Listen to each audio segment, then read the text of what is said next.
Assalamualaikum warahmatullahi wabarakatuh. Alhamdulillah, alhamdulillah wa syukru ala ni'amillah. Wassalatu wassalamu ala rasulillah amma ba'du. Hadirin jamaah sekalian yang kami hormati, marilah kita lanjutkan kitab Safinatun Najah halaman 46. Bismillahirrahmanirrahim. Paslun ari ieu eta hiji pasal. Aqalul haidhi ari pangsaeutikna zaman haid. Yaumun eta sapoe walailatun sareng sapeuting. Wa ghalibuhu sareng ari galibna zaman haid. Situn eta genep poe au sabun atawa 7 poe. Wa aksaruhu sareng ari panglolobana zaman haid. Khamsata asyarah eta 15 naonana yauman poena dilayaliha kalawan pirang-pirang petinganana 15. Aqalu tuhri ari pangsaeutikna zaman susuci bainal haidataini antara dua hedan. Khamsata asyarah eta 15 naonana yauman poena. Wa ghalibuhu jeung ari galibna ieu zaman susuci arba'atu wa isruna eta 24 naunana yauman poena aw salah satu wa isruna atawa 23 naunana yauman poena. Wala hadda jeung teu aya batasanana eta tetep li aksarihi pikeun lolobana ieu zaman suci. Aqalun nipasi ari pangsaeutikna zaman nipas mujatun eta sagejrotan. Wa ghalibuhu sareng ari galibna zaman nipas arbauna eta 40 poe. 40 naunana yauman poena. Wa aksaruhu jeung ari panglobana zaman nipas situna eta 60 naunana yauman poena. Hadirin jamaah yang kami hormati, di dalam pasal ini menerangkan batasan-batasan waktu haid, zaman haid, batasan waktu nipas, zaman nipas, dan batasan waktu zaman suci. Aqalul haidhi yaumun walailatun. Di dalam waktu haid atau menstruasi, batasan paling sedikitnya itu 1 hari 1 malam. Atau menurut jam itu 24 jam. Keluarnya itu kecelak, menetes 24 jam atau 1 hari 1 malam. Itu batasan paling sedikit waktu zaman haid. Wa ghalibuhu situn aw sabun, kebiasaan umumnya orang-orang yang haid itu umumnya itu 6 hari atau 7 hari. Biasanya umumnya batasan haid itu umumnya itu 6 hari dan 7 hari. Paling banyak waktu haid wa aksaruhu khamsata asyara yauman bilayaliha. Waktu haid itu paling banyak 15 hari dan malamnya. Jadi 15 hari 15 malam. Jadi seandainya ada perempuan keluar darah dari kemaluannya melebihi dari 15 hari 15 malam, itu bukan darah haid, berarti disebutnya darah istihadah, darah penyakit. Jadi makanya di sini kita harus mengetahui batasan-batasan waktu haid. Jadi batasan paling sedikit haid itu 1 hari 1 malam atau 24 jam. Umumnya biasanya 6 hari atau 7 hari. Batasan paling lama haid itu 15 hari 15 malam.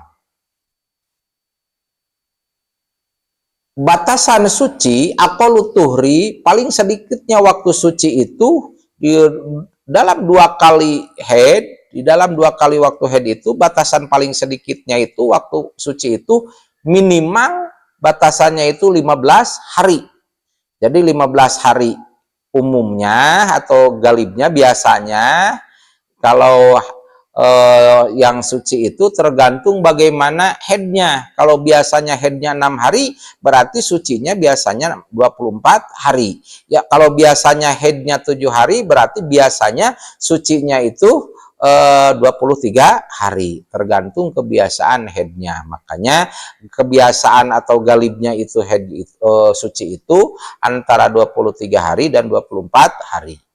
Paling banyak suci, paling lama suci itu walahada li aksarihi, bagi orang yang suci itu nggak ada batasannya, baik bisa itu sebulan, 2 bulan, setahun, 2 tahun, bahkan seumur hidup. Ada yang nggak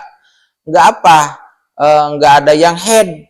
Kan biasanya kalau udah tua, misalnya udah nggak punya anak lagi, biasanya nggak head lagi, nggak keluar darah head lagi. Makanya nggak ada batasan waktu suci. Aqalun nipasi mujatun. Terus juga ada juga nipas. Apa yang dinamakan nipas? Yang dinamakan nipas itu darah yang keluar setelah melahirkan. Jadi darah yang keluar setelah melahirkan itu namanya darah nipas. Ada batasannya nipas juga. Nipas itu ada waktu paling sedikit. Waktu sedikitnya nipas itu mujatun, minimal sakat seret, gitu, sakit jerotan. Jadi sekali keluar itu minimal. Biasanya darah nipas itu wagolibuhu arbauna yauman. Umumnya biasanya galibnya itu keluar darah nipas itu 40 hari. Paling lama wa aksaruhu situna yauman. Paling lama, batasan lamanya nipas itu 60 hari. Bagaimana misalnya setelah itu ada keluar darah lagi lebih dari 60 hari. Setelah lebih dari 60 hari ketika itu darah keluar, itunya namanya bukan darah nipas. Bisa dikatakan itu darah selain nipas, bisa dikatakan darah istihadoh atau darah head. Itu darah selain nipas. Karena batasan nipas mah itu 60 hari. Paslun ari ieu eta hiji pasal. Daru sholati ari pirang-pirang pauduran sholat isnani eta aya 2. Anaumu kaiji sare wanisyanu yang kedua poho. Maksudnya di dalam pasal ini menerangkan udur sholat. Dalam arti manusia enggak sholat tapi ada ada kemurahan dari Allah, tapi dengan enggak sengaja. Di antaranya seperti udur sholat, jadi diperbolehkan atau enggak apa-apa orang itu enggak sholat. Ada 2 udur. Yang pertama anaumu, tidur.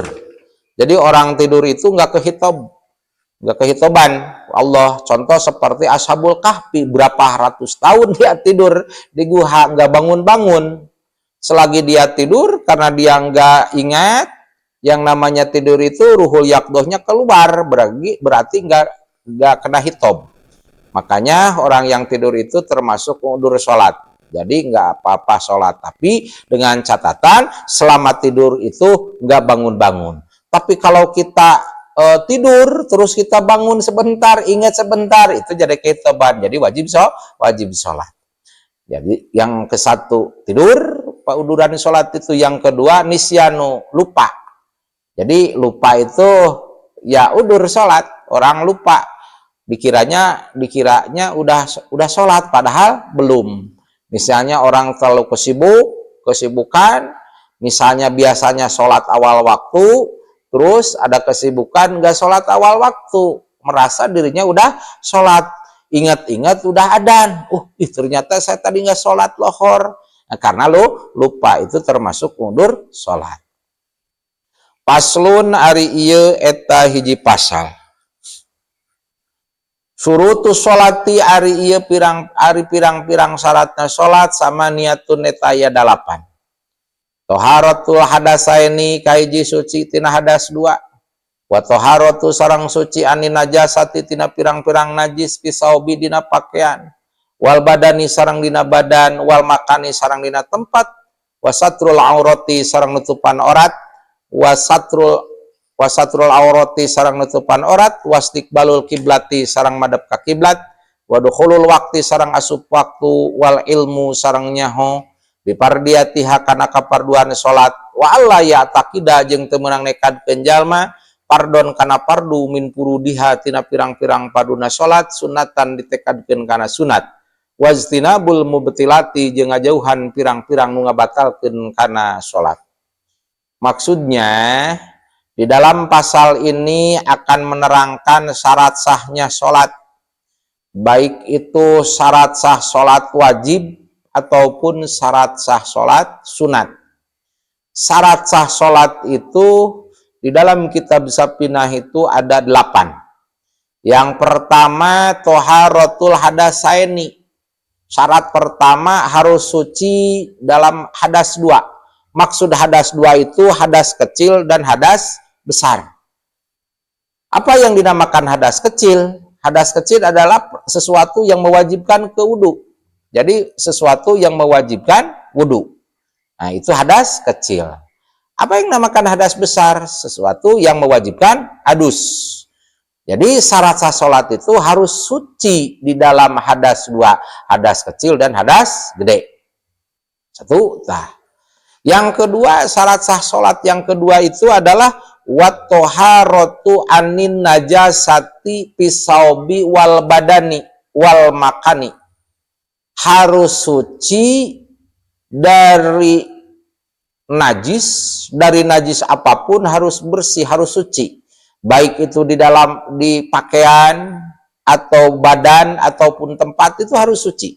Itu harus suci dari semua najis apapun, di pakaiannya, badannya dan juga tempatnya. Itu syarat sah salat. Misalnya di dalam pakaian ada najis, lalu dipakai sholat, misalnya di baju ada najis, pakai sholat, maka sholatnya nggak sah. Itu contoh seperti seseorang di dalam sebelum wudu dia kencing sambil berdiri, terus air kencing itu ngecret ke celana.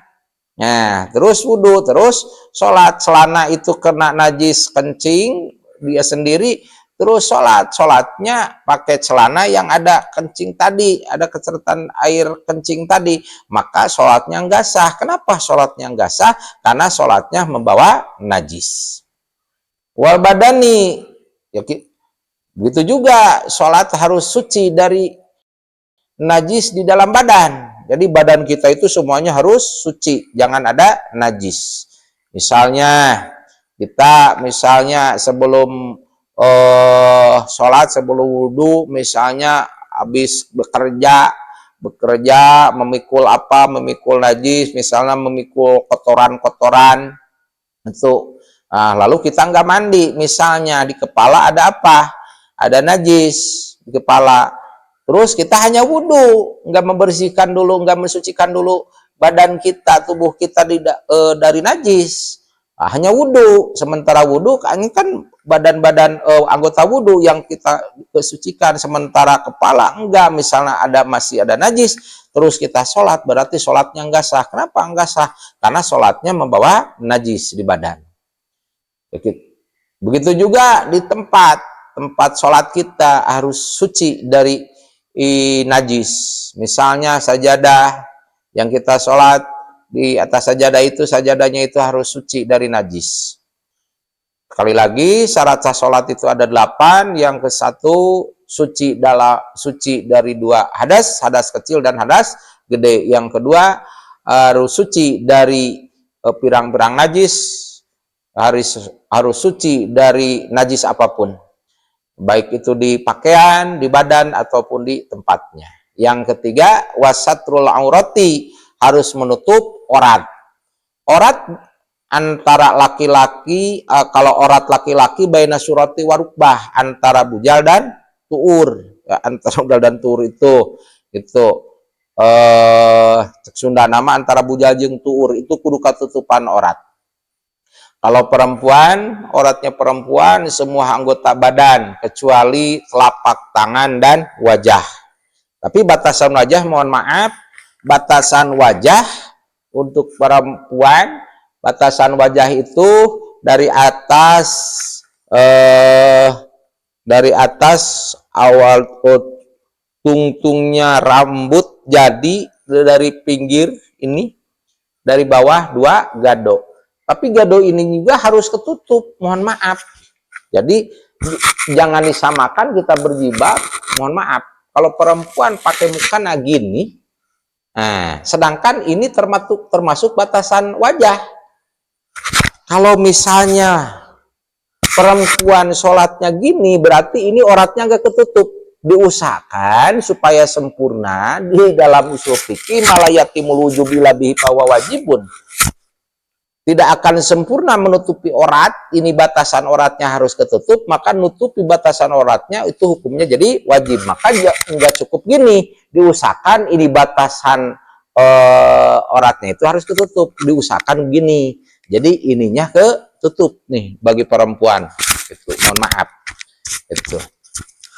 Jadi yang nomor berapa tadi? Nomor ketiga, satrul aurati, syarat sah sholat itu harus nutupi aurat.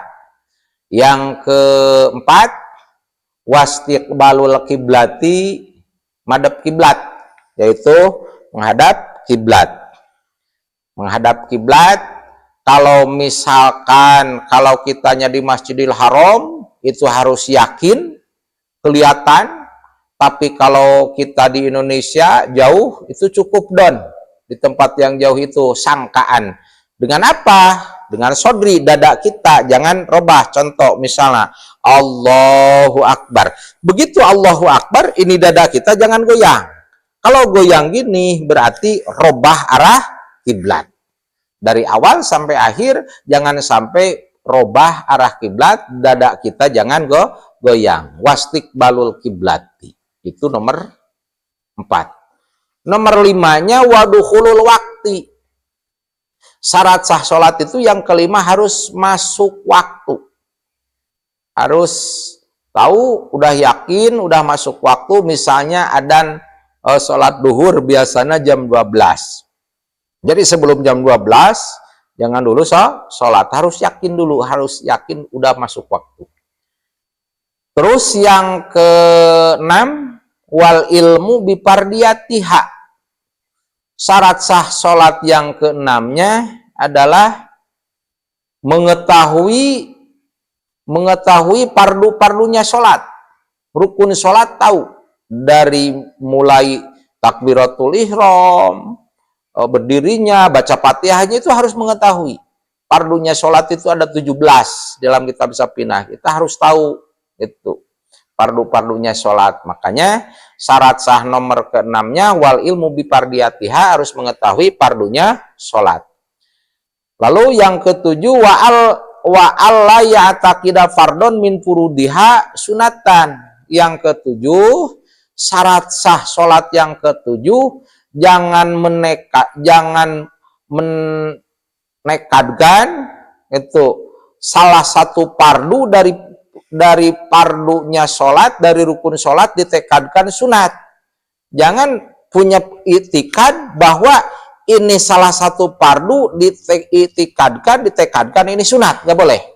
Contoh misalnya ruku itu salah satu rukun sholat, pardu sholat. Tapi di dalam hati mengitikadkan, ini ruku sunat hukumnya, itu nggak boleh. Jadi syarat sah sholat itu yang ke-7, jangan mengitikadkan salah satu pardu dari semua pardu itu diitikadkan jadi sunat, gak boleh.